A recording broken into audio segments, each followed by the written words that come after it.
Memories of a Barrack. A couple of days before going home for the summer at the end of the spring quarter of my junior year, I received a message that my brother had called, and to call him right away, collect. I figured Roberto was calling me about the letter I sent him. It has been the best year in college so far, I had written. I am now an American citizen and got straight A's in my classes. Please tell the rest of our family. When I returned his call from the payphone booth on the first floor of Walsh, Roberto accepted the call and told me how proud he was of my grades and citizenship. But I could tell by the sad tone of his voice that something was wrong. What's the matter? You sound down. I pressed my back against the glass door to secure it shut. Is Papa all right? Yes, Panchito, he's fine, his voice cracked. The house in Bonetti Ranch burned down. No one got hurt, thank God, but almost everything is gone. I did not want to believe it. I lightly hit my head several times against the black payphone casing. How? When? I asked. It happened a few weeks ago. Why didn't you tell me then? We didn't want you to worry during finals. I should have guessed. I'm sorry, I'm not angry at you, Toto. I know, I understand. He went on to tell me how the fire began. The electrical wiring in our barrack was faulty, which explained why the fuses blew out frequently. The wires heated up and caused a short circuit, which started the fire. Anticipating my next question, he added, Mama, Trampita, Torito, Rora, and Ruben stayed with us for a few days until we found a rental house in town for them to stay. It's a bit too small for everyone, so you'll be staying with us during the summer. After our conversation, I went to the mission church, knelt down, and prayed before the painting of St. Francis at the cross. I felt depressed. This wasn't the first time our family had suffered from a fire. Many years before, in September, the week I was to begin the 7th grade, we moved as usual to the San Joaquin Valley to harvest grapes after spending the summer picking strawberries in Santa Maria for Ito, the Japanese sharecropper. We made our new home in an old 2-story yellow house located about 15 miles outside of Orosi, a small town near Fresno. It was the first house we had ever lived in. Mr. Patrini, the owner for whom we picked grapes, told us we could not use the second level because the floors were unstable. The first floor had 2 rooms and a kitchen with a kerosene stove, which sat on a small table underneath a window that had plastic curtains. We bought kerosene for the stove from a gas station in town, using a 5-gallon can. One day, the gas station attendant mistakenly filled the can with gasoline, which we poured into the kerosene stove. When my mother lit the range, it burst into flames, setting the wooden house on fire. Pieces of melted plastic fell to the floor, giving off dark smoke that smelled like burned rubber. Roberto picked up a dishpan full of soapy water and hurled it over the stove. It was like adding gasoline to the fire.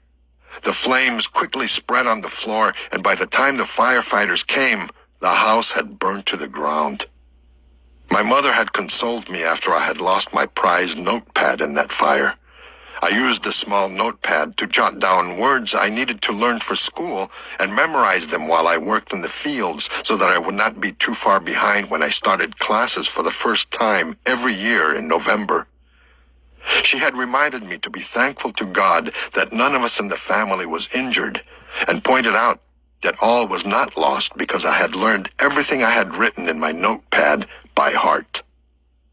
When I returned to my dorm, I told Father Shanks about our house burning down and asked him to pray for my family. A few days later, when I left for home, he gave me a sympathy note and $100 from Father William Perkins, Vice President of Student Services. The note read, "You and your family are in my prayers." Shortly after I arrived at my brother's house, he and I drove to see the rest of my family in our new rental home. It was a 2-bedroom tract house built in the late 1940s on the west side of the city. When I walked in the door, they were as happy to see me as I was to see them. My mother looked tired but calm. She was wearing lipstick, which I had never seen her use before. I'm glad to see you. She gave me a hug. I'm sorry the house burned down. I wasn't sure what else to say. Así es la vida, mijo, she said. Such is life, son. Pero no hay mal que por bien no venga. But every dark cloud has a silver lining. She told me how it was more comfortable living there than in Bonetti Ranch. The house had a toilet and shower, and the water was drinkable. And the rent is only a little bit higher, she added. I'm glad, Mama. I handed her the envelope that Father Perkins had given me. It's a gift from the Jesuits. She opened it. Gracias a Dios, she exclaimed. Her eyes welled up. This will help us get a few more things we need. And with your summer earnings, we'll be okay. Ruben and Rora excitedly told me that they now could sleep longer in the mornings because they could walk to school instead of taking a bus. Torito talked about his freshman year in high school. I wanted to take shop classes, he said, but Mr. Penny, my counselor, told me I had to take college prep courses. You have to go to college, he told me. Good, I said. Torito has a girlfriend, Rora said.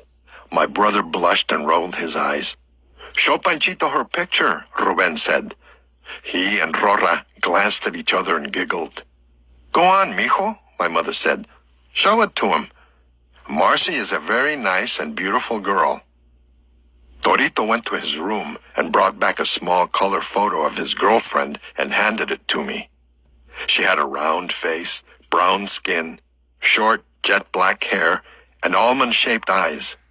She's beautiful, I said, passing it back to him. Marcy is really smart, Roberto said. She helps Torito with his homework. I was surprised that Trampita did not tease Torito about Marcy's helping him with his schoolwork. He listened to our conversation but remained silent. How are things going? I asked after a few minutes, directing my attention to him. Okay, he said, glancing at a smoke-damaged crucifix hanging on the wall that was salvaged from the fire. Just okay? I like it here, but I miss Bonetti Ranch. Why? Roberto asked. It's hard to explain. I've written a poem about it, he added. Read it to us, I said. No, I'll give it to you. You can read it later. As Roberto and I were leaving, Trampita gave me his poem in a large manila envelope. That evening, before going to bed, I read it. The title was, Mi Casa No Longer Shames Me. Mouth is wet with seasons met, recalling, living in barracks of war's pretense, trophies of ruins old and worn, to house the scorned for being born poor. After school, we were the first off the bus. My friends asked where I lived. Ashamed, I would say, that one. Then I would get off at a house that was not my own. White like snow, grass like jade, and walked home, ashamed and confused, feeling used. I recall that house. Ashamed I was of where I lived. I never told my mama, for I could not understand this feeling I knew was not right, that I should feel ashamed of the warmth she gave, of the home she made. We finally moved to town.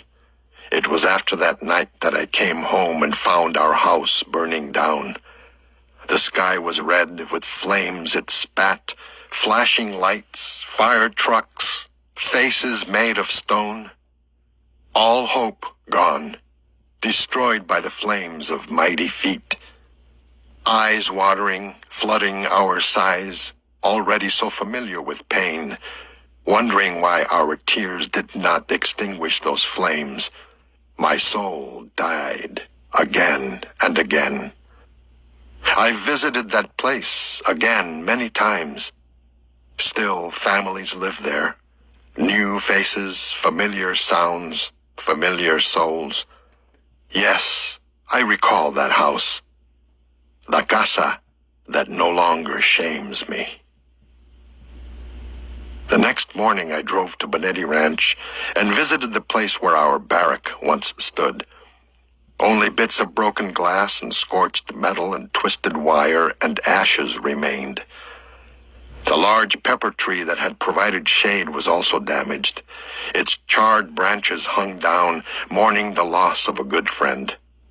I remained there for a long time, remembering our old barrack, which provided us with shelter for so many years, protecting us from cold, wind, and rain, and from an outside world that at times was confusing and unfriendly.